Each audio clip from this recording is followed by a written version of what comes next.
Ladies and gentlemen, today marks a very special occasion as the University of Florida confers its 500,000th degree.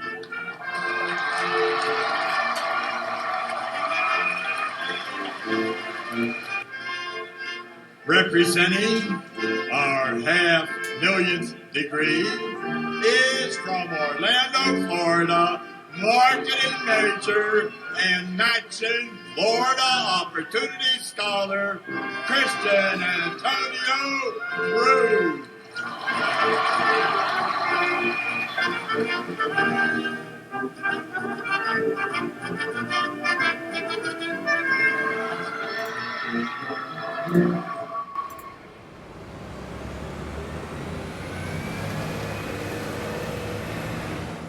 Let's put the gains in Gainesville.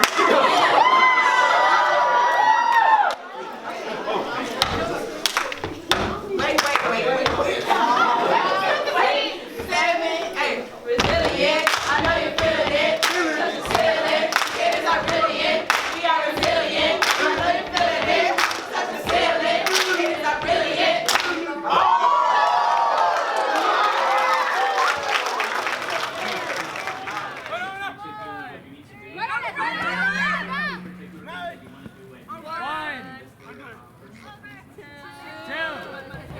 Before I came in, I was actually under a lot of financial concerns. So if I had gotten into UF, but I was planning on going to like a community college, a cheaper one. But then I got the email saying that I was qualified for MFOS, and I applied.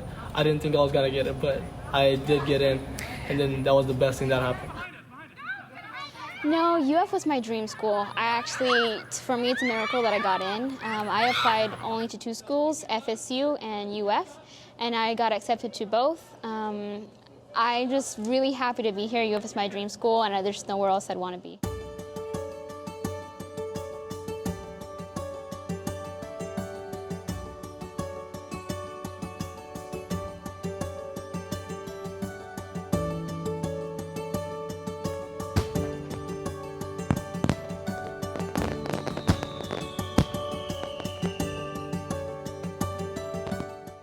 My recollection is that he approached the Board of Trustees.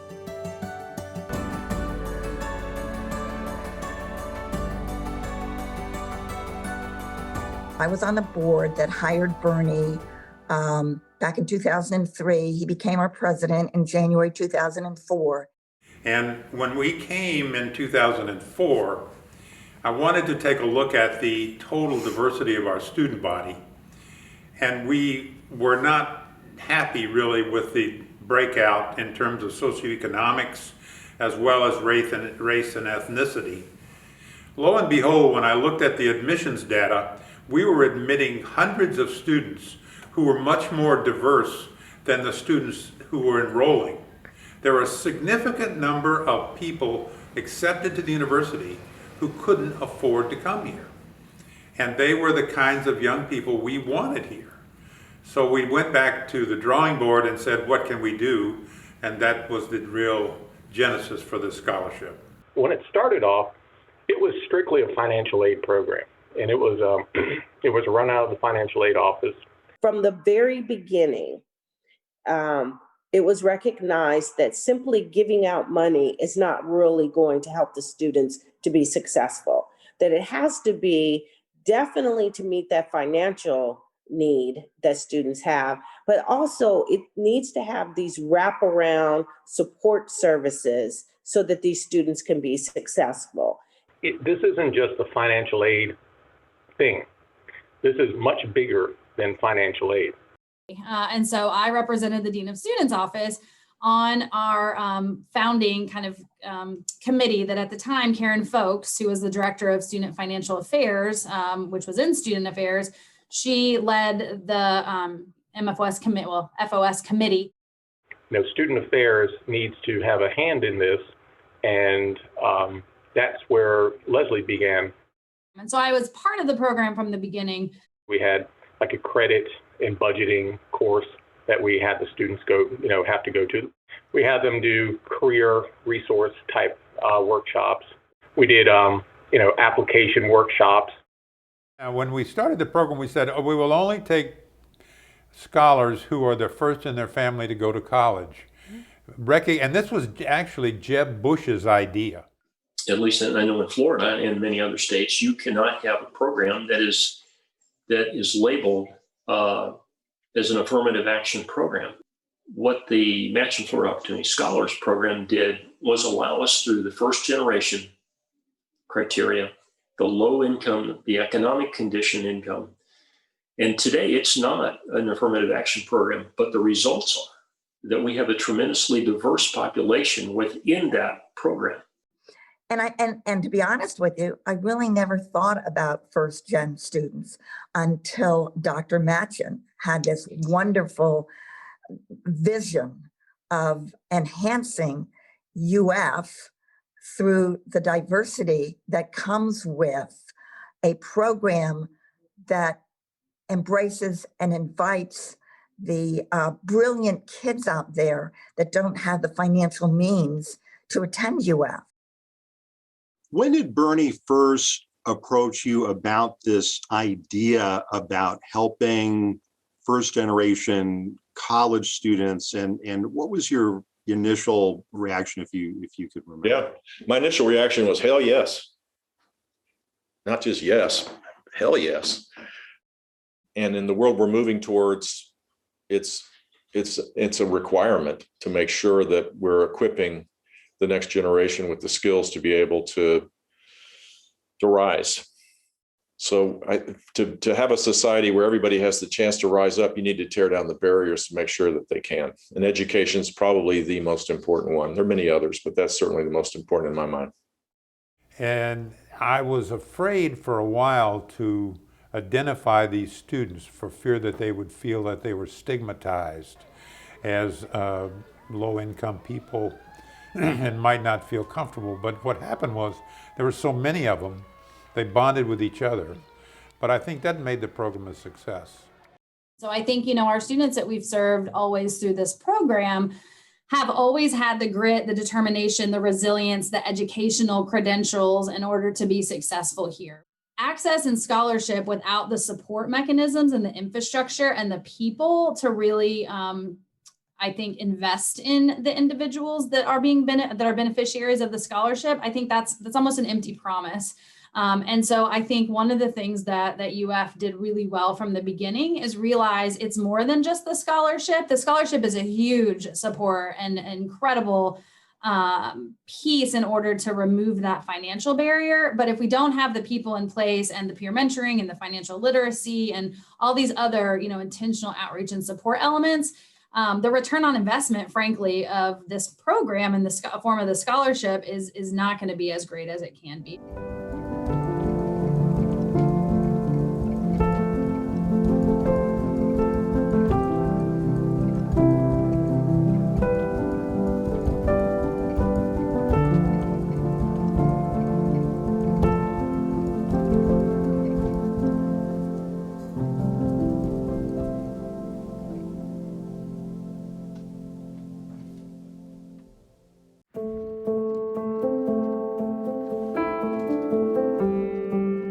And it was very intentional that scholars was a part of this program and using the word scholar, because, all of our students, as I said before, are scholars. They were all admitted on their own merit at UF. They're incredibly bright and incredibly gifted. And it was important for us to really own that as part of the narrative. I had a pretty decent family life up until my parents kind of got really consumed by drug and alcohol addiction when I was about 12.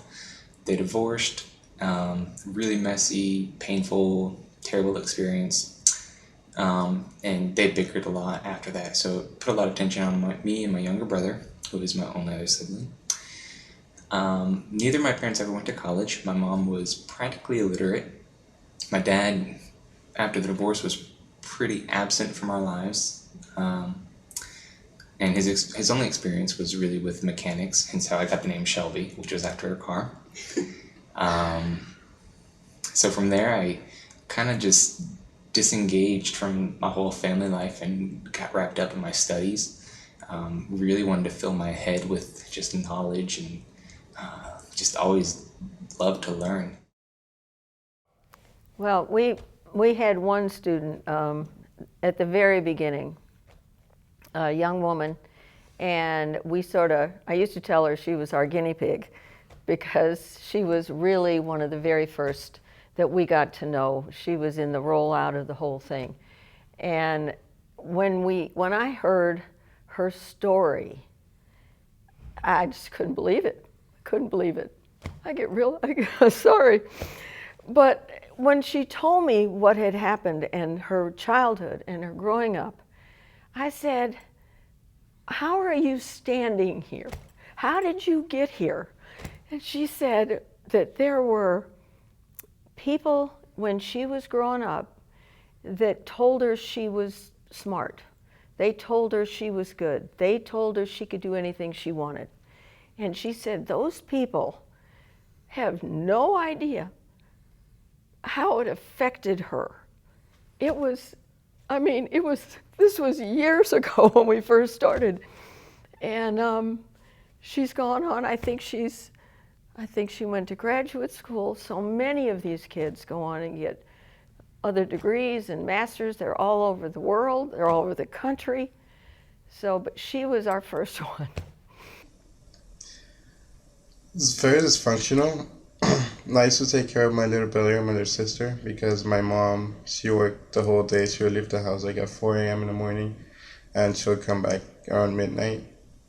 And my stepdad would leave around the same time and he wouldn't come back until like 9 p.m. And what did they do? My mom back then, she worked as a manager for Ross and my stepdad works for a county. And during 9th grade, I was really bad. I was never in school actually. Like, I had, I'll say 45 absences the year. Like, they called my house and they said that if I missed one more day, they would call the police on my mom for not being responsible. And then as the years progressed, I started getting more involved. My senior year in high school, I was president of many clubs, and I was student government vice president. Mm-hmm. So you went from pretty much doing nothing to doing everything by your senior year. Yeah. And what do you think sparked that change? It was in 10th grade when my dad passed away. I made her a promise that I would be the best at everything I could be. And I'm just keeping that promise. Oh, golly, I can't count the number of our students that talk about, again, single parent, working 2 to 3 jobs, sleeping in their car, homeless, drug addiction, drugs in the neighborhood, in the family, overcoming that, having to run away from home and survive. While still becoming a student officer at the high school, as well as getting your 3.8 to 4.0 grade point, etc. It's when you hear and those stories. Those are perhaps the extreme, but they're not that rare. This was interesting. So I'm a first generation college student, first generation American. I was the first in my family to be born in the U.S. My parents came from the Dominican Republic in 1990. And had my brother in 89 and then me in 91. So there definitely wasn't like a precedent of like going to college in the US or really knowing what that was. So I don't think I really had plans to go to college. Like I didn't know what happened after high school. My cousins who had come to the United States after being a little older just like had jobs or had kids. And so like that's as far as I saw. I think I used to watch Gossip Girl in high school. So I knew that like Blair wanted to go to Yale and Serena wanted to go to Brown, but like I think in my conception of college, like the only college that I really knew about was community college. So I'm like, well, that's where I would go because like I live here and in my culture, people don't go away for college. Like you stay home and you live at home until like you're married. But again, I think academically, our scholars came very prepared for UF. And when you look at even their grade point averages and whatnot, once they got to UF in comparison, retention rates were at or above the UF average. GPA was at or above the UF average. So I think that certainly tells a story of, what our scholars came to UF with. High school, it was just great. Like, there was no worries, really. Like, you were just a kid. And I did teenage high school things. I had teenage high school problems. I didn't have to worry about many issues that many people had to worry about. I hung out with friends. I took classes that I thought were hard then that stressed me out. I was in relationships. You break up. You get your heart broken. Like, you go through everything in high school. So it's just like, I don't know. High school was just great. And I smile because I have so many good memories from high school. I had what I would like to call examples, both good and bad. So a lot of my good example people were people who in high school I saw thrive and succeed despite all obstacles and still ended up like where they wanted to be and like applied to college and stuff of that nature. And bad examples were people that I saw that had so much potential but either didn't have enough support or enough self-will to do things that kind of forced them to go outside of their comfort level. And I remember just not wanting to be that person. Yeah, so I was number 6 out of 8 kids. So I was, as far as my parents together, I was the oldest. And so I was speaking English and translating for my mom. Obviously, my 2 younger siblings was right behind me and they were learning English as well. But I took up that leadership role within my family because my dad left at an early age. So when it came to mortgage claims, when it came to accidents, when it came to any type of loans, bills, you name it, that adults have to take care of, I was handling that at 12 years old. And I got accepted to UF and was really amazed because I couldn't apply to other schools, so UF was my only hope. And when I got accepted, I was like, well, I'm pretty much screwed now. I can't pay for it. Here comes 2 jobs and no social life, and maybe I just won't go. And then 2 weeks later, I got a letter from the Full Opportunity Scholars saying, hey, we'd like to provide you with a scholarship. You're the first generation student, and well, that was pretty much the story up to that point. And that was phenomenal. So I was able to come to UF. And I was going to go to USF because of the fact that I would still be at home because my hometown is from Tampa. And so that way I could just commute instead and it would be a little bit cheaper on my side of things. And then it was maybe 2 weeks later, I got a letter from MFOS, so Machen, Florida Opportunity Scholars Program. And they, when I saw that letter, I was shocked because I thought it was fake at first. They were saying that, everything is paid for and this was my top choice university. So how is this even possible? After that letter, I was like, I'm definitely going to UF now. There is nothing holding me back. And so I was very, very thankful for that.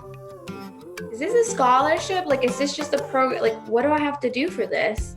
And we both looked at each other and we were like, I think it's a full ride. And we started jumping and laughing hysterically because we were like, what is this?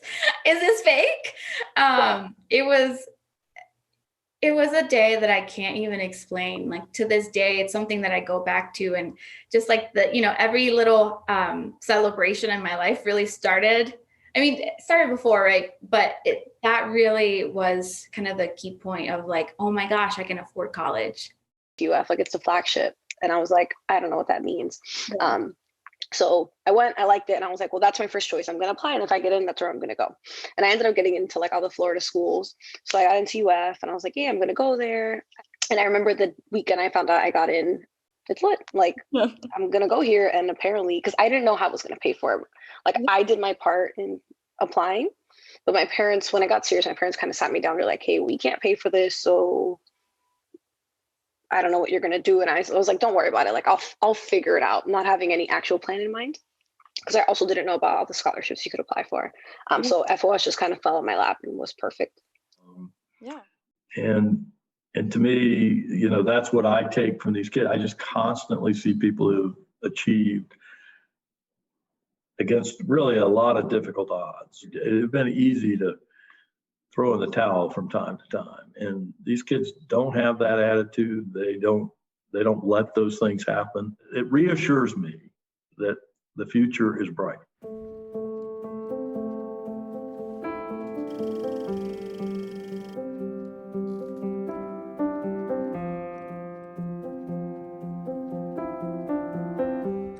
Well, I'm saddened to think of being a first generation student being a stigma. I'm saddened by that. To me, it's absolutely the opposite. It's saying, I have a goal and I'm going to reach this goal, and I'm going to do it by focusing on academics in high school and doing well on my SATs or ACTs or, my grades so that I can get into a good university.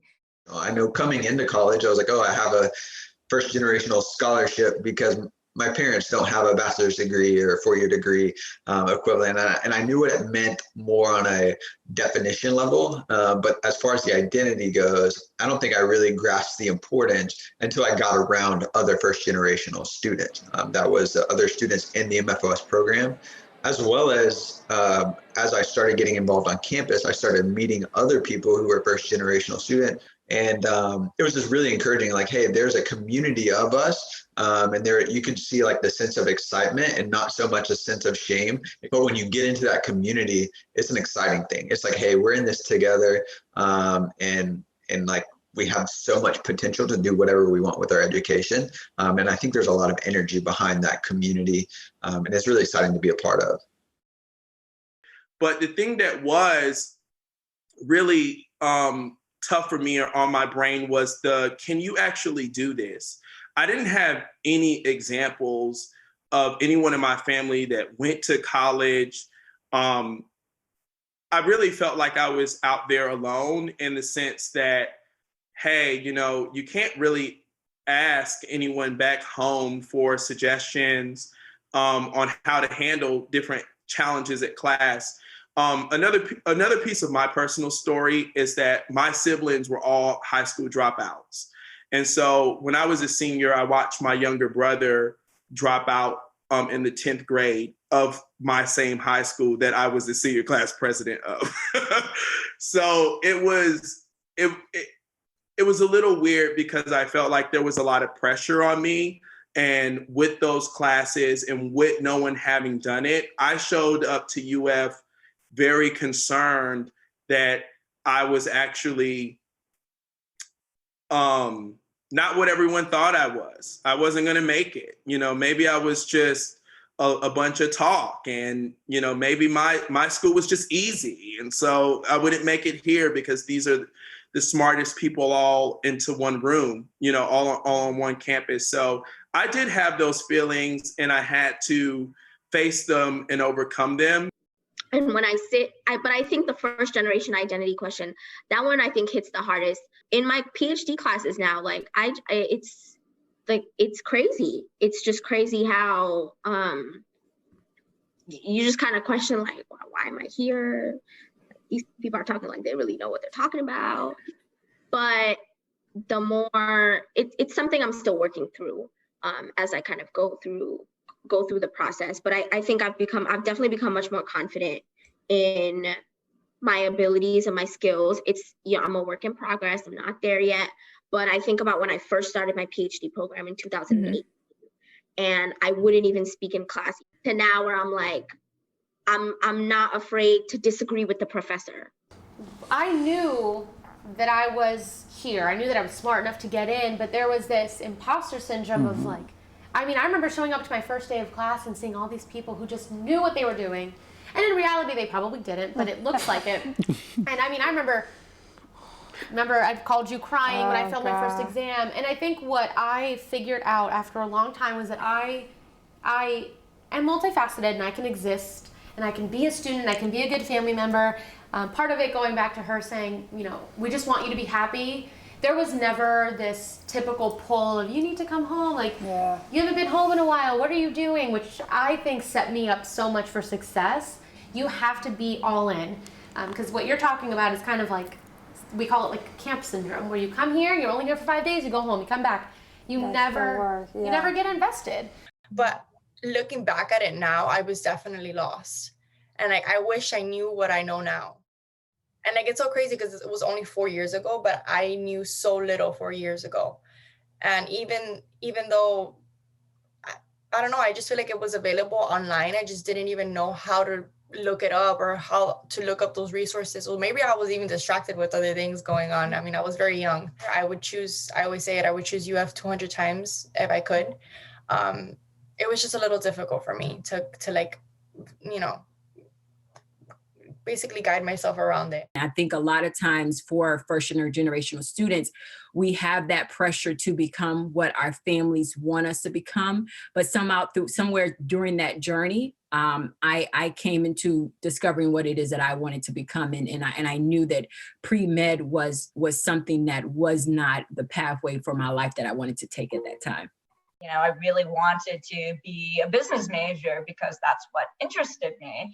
And I didn't quite tell my parents for, I think maybe until my junior year of whatever I was majoring in, because I was like, I didn't want them to tell me to be a doctor or whatnot. So I skidded by for that sense. And, you know, that's kind of some of the mentality of being, I guess, a first gen, right? You want to have a very secure future. And when you take a secure future that is anything but a medical route or an engineering route, sometimes can raise red flags. And so, yeah, I think that those are some of the, I guess, more insights that I had, right? It's just, okay, what works for me? How do I not burn myself out? Just like, even with like moving into the dorms, navigating classes, struggling in classes, a lot of people called their parents, and I didn't have that. And if I did contact a parent, it was like, I have no idea. I didn't go to school. And so it was a very lonely place in trying to navigate. After I graduated, things for me were not very smooth, I would say. My last semester at UF, my dad got detained again. And then he got deported the month I graduated. And then after he got deported, I had to move back to Orlando and take care of my mom and brother, and I became the breadwinner. So for me, I was kind of like, I'm so glad that the timing of me graduating happened the way it did, because I graduated and now I can actually go get a real job to take care of my mom and brother. So for me, that meant that I had the ability to take care of my family with this degree, because if I didn't have it, things probably wouldn't look the same, or I probably wouldn't be able to take care of my mom and brother had I not had that degree.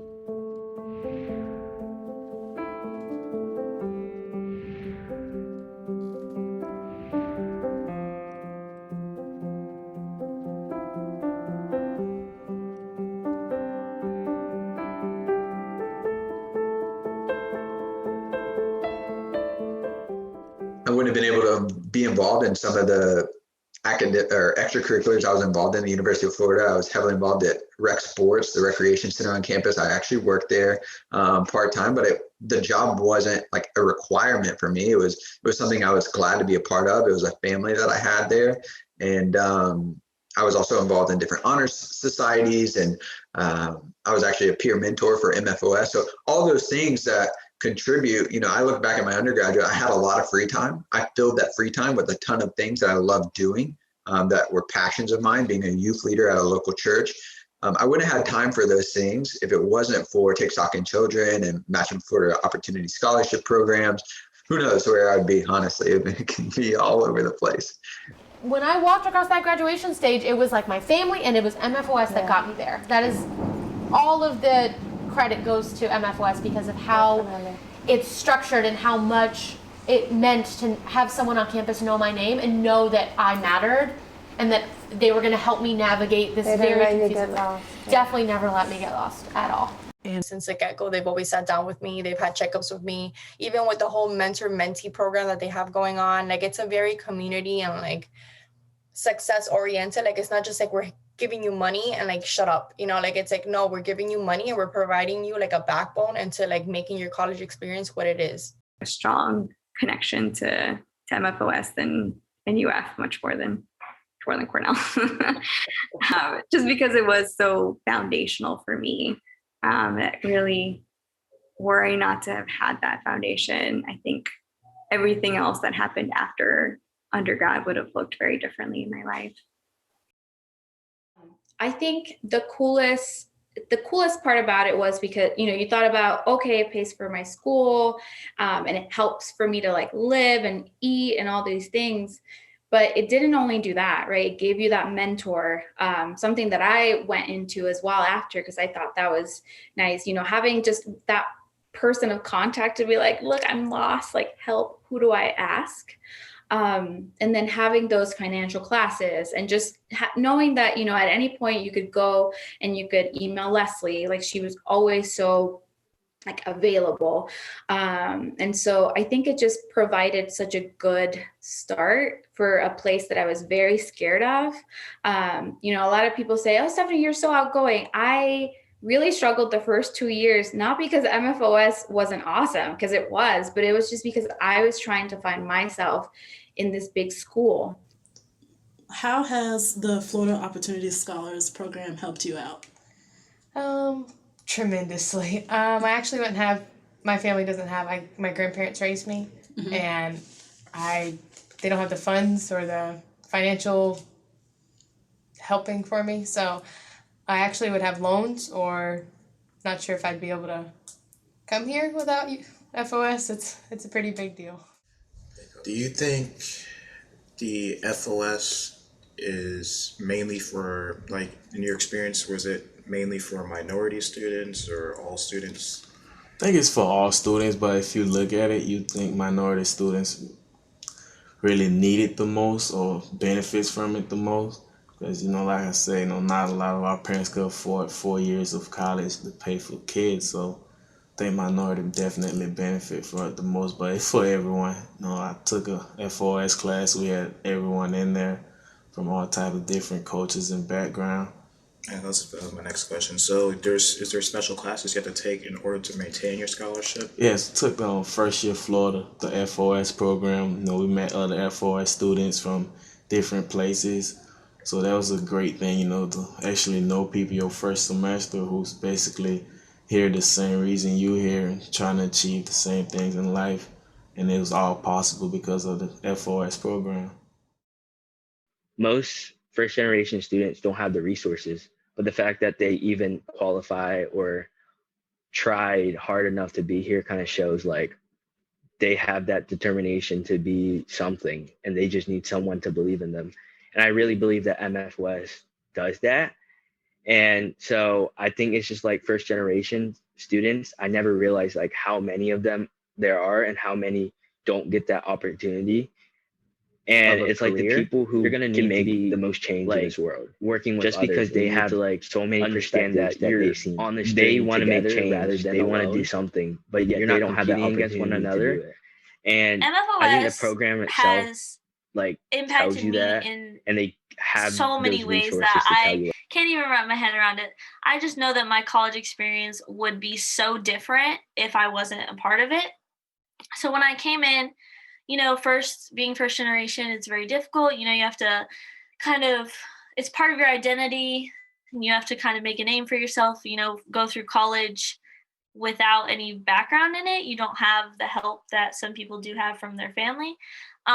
So when I came into MFOS and I met the assistant directors, the director, and kind of all of the people in it, I was just blown away. Like, I found where I belong. I know that MFOS is where I belong, and it made me proud to be first generation. The opportunity to jumpstart a career that I am completely passionate about, I will say, without being in college, I would have never thought of being a consultant as a career.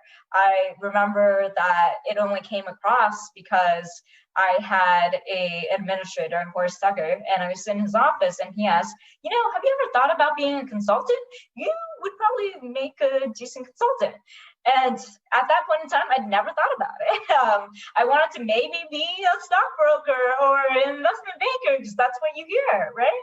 And so the opportunity to explore yourself, learn what you can do on a professional level, and to actually do it, like, Deloitte was the #1 employer that I wanted to work with when I graduated, and that happened.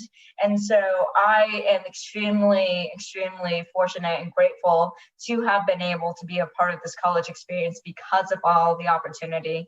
And it definitely would not have been as impactful if the MFOS program had not been in place. You know, a lot of starts, like when it comes to real life, like about credit, about giving back, you know, mentoring individuals. So, you know, I'm forever grateful to the program, and MFOS continues to pay dividends in my life, you know, over and over again. Is me getting, you know, several opportunities because I'm an MFOS, you know, scholar, and I'm forever grateful for the program. And, you know, I guess I don't know how to express my gratitude in more, you know, in other words, but just, you know, I'm extremely grateful for the program. I would talk to Leslie. I would talk to whoever, and then they would give me the information, and I can just literally just tell the students, hey, MFOS exists. Take advantage of it. Our schools and other neighboring Title I schools don't get these opportunities often and don't know about them. And if you're able to get a free full ride, take advantage of that. That's going to alleviate so much off you and your parents. And if you think you don't have the grades for it, you might not actually know that. I said, you must apply. You have to apply and see where it can possibly take you, because I didn't think I was going to get there and I still got in. So I like that I get to spread those messages and kind of bring awareness about MFOS and, you know, just UF in general about how they operate, and tell the kids that, so they, you know, they can take advantage of the resources, because a lot of them do get kind of scared. They're just kind of like, hey, Miss Friha, I don't know if I'm going to be able to get in. I don't know if I have the grades for it. And I'm kind of like, it's way beyond your grades. They look at you holistically. But that's what we offer these kids. We offer them the different opportunities and the chances to see all the possibilities. And what I love is in undergrad, they can make those kinds of decisions and get help to determine, how do I go forward? How do I take it to graduation and then make the leap into either graduate school or life?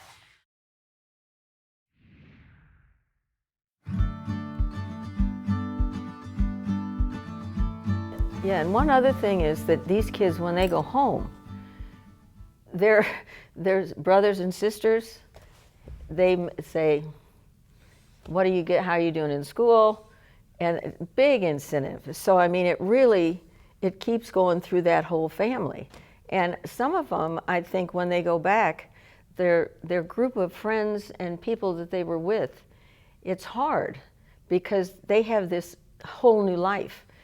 And a lot of their friends don't. So they have to sort of balance things. Back when I was growing up, I didn't know many people that went to college. So for me, I wanted to be that for individuals at UF that were just like me, and even beyond within the Gainesville community and my home community.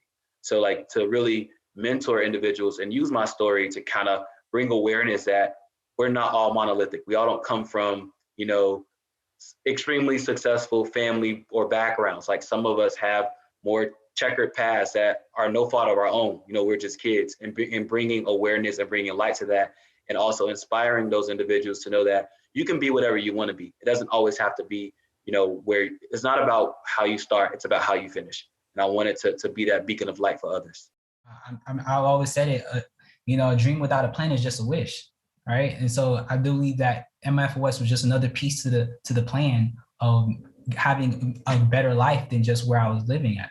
I would say being a first-gen college graduate, I would say on my dad's side, I want to say I'm the first one to be like a college graduate. So for me, like that's a big step, because at least, you know, I'm leaving like a legacy down for like my other family members that are younger than me, so they can go pursue college and stuff. Because like I said, me being, you know, a woman in college, it's very different for that, you know, Bangladeshi culture, because, you know, women don't often have those opportunities to do stuff like that. So I'm glad that I get to kind of, you know, lead the way and make sure that, you know, the rest of my cousins and, you know, so on and so forth can, you know, do their thing and, you know, keep that going.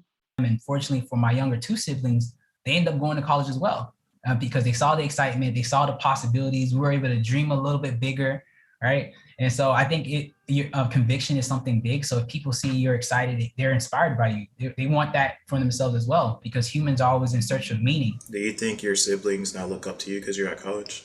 Definitely, you know, when I go back home, my younger brother always tell me how he's gonna go to UF, and it's just nice to know that I've made an impact on his life, like he can look up to me in a good way. So that's good. If I'm going to contribute to UF, it's going to be MFOS. Like, that's the place I'm going to give my money, because that's the entity that I feel really gave me an opportunity. Like UF, like also, the more I've woken up, for lack of a better word, kept up with what's going on in the school, I'm like, I'm not sure you're pushing the things that like we should be believing in. Absolutely. But FOS does. Like, I'm sure a huge percentage of the Black and brown students who end up going to UF, it's with the help of FOS.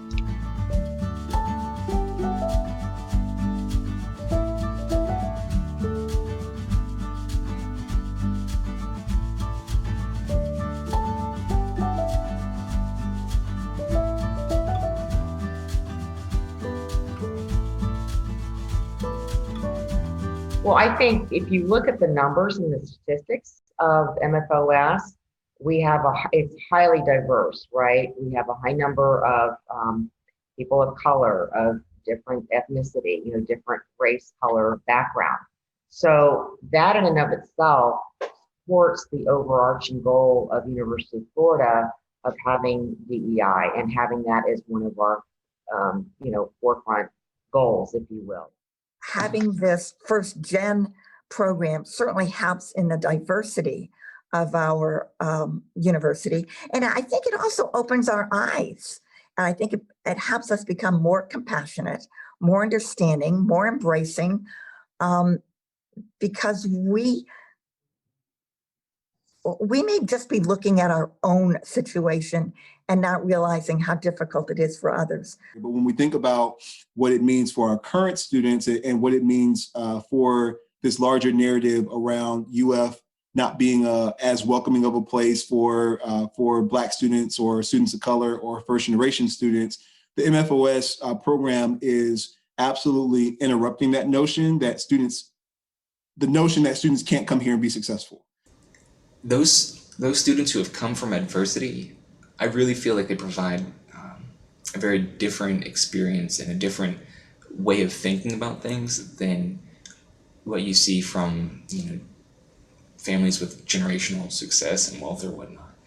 And I think that the students who can't necessarily do it on their own, like the financial aspect of it, or who get help from FOS, I think that they have all the more ambition to do great things. And I think that opportunity provided to them really allows them to go on and just become more than good, productive members of society, but to give back also, because to whom much has been given, much is expected, right?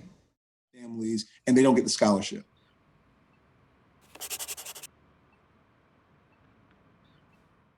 I do know students who are first generation, but they did not have that privilege of getting MFOS. And MFOS is definitely a privilege. And I recognize that so much, because my friend who does not have MFOS works 2 jobs, has like 15 credit hours, and like isn't able to get as involved as he wishes he could, but he tries to either way. But again, it's not enough sometimes, and he has to make ends meet. I've actually met a number of the Opportunity Scholars, and I've sat in roundtable discussions with them, and I met a brother and a sister, and they lived in one of the counties towards the Panhandle part of Florida, and one was going back to teach, and one was going to become another type of activist within his community. And it was so wonderful that they wanted to go back to their home and bring back what the knowledge they gained by being a part of this program to help others through education, to be able to have the same opportunity if they needed it. As an alumni, it's so important to continue to be a voice, to be involved in that community. Like, that's super valuable. And so I look forward to doing that and contributing in all the different ways I can throughout the rest of my life and my career, and seeing the program grow.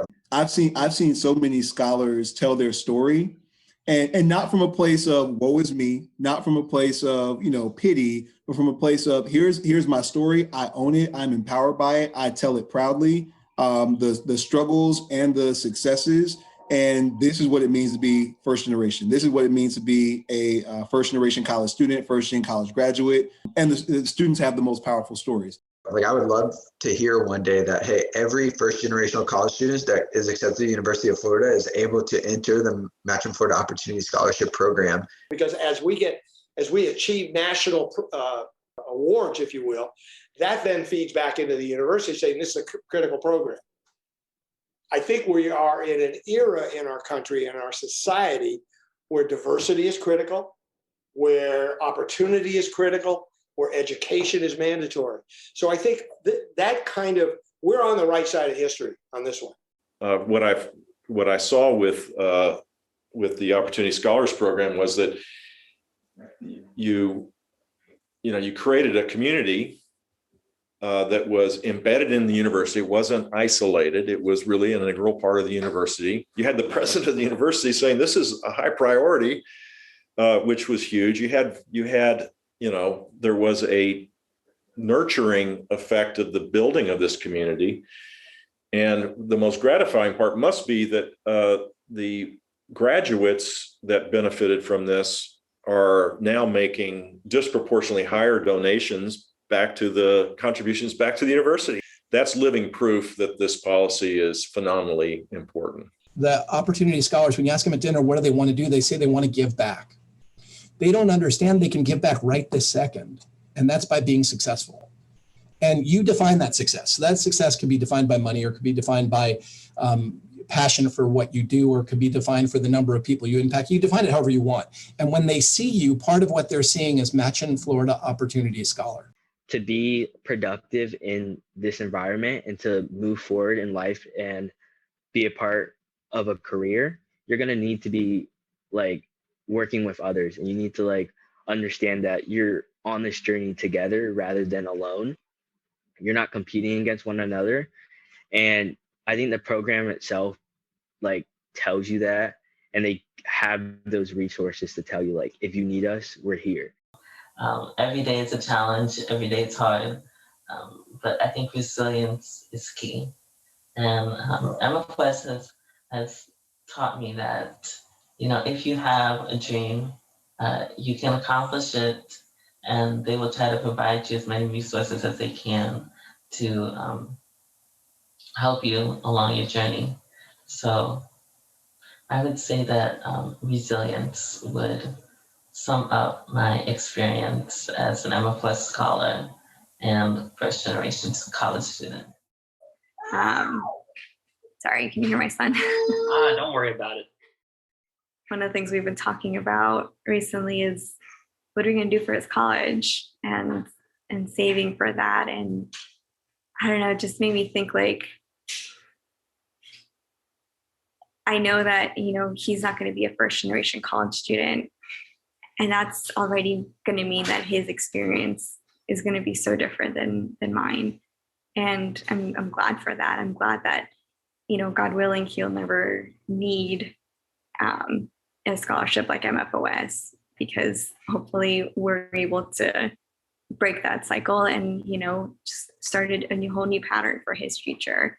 And I think ultimately that's the goal of programs like this, is to, kind of break that cycle of poverty or however you want to frame it, so that future generations can build on that. And that's my hope for my kid. And that's been a really awesome reflection for me recently. MFOS has come a long way, and I can't even attest to how it was when it first started.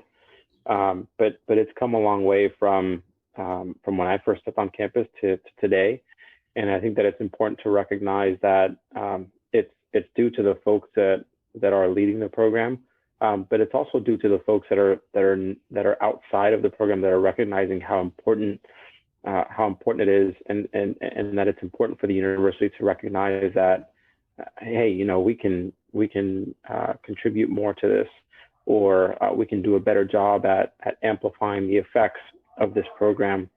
So, I'm really excited for what the MFOS program is going to look like 5 years, 10 years, 20 years from now. Yeah. Because I'm sure that it's going to it's going to change drastically. But no, I actually got in and I was like, oh snap, I'm going to UF. Like, it is what it is.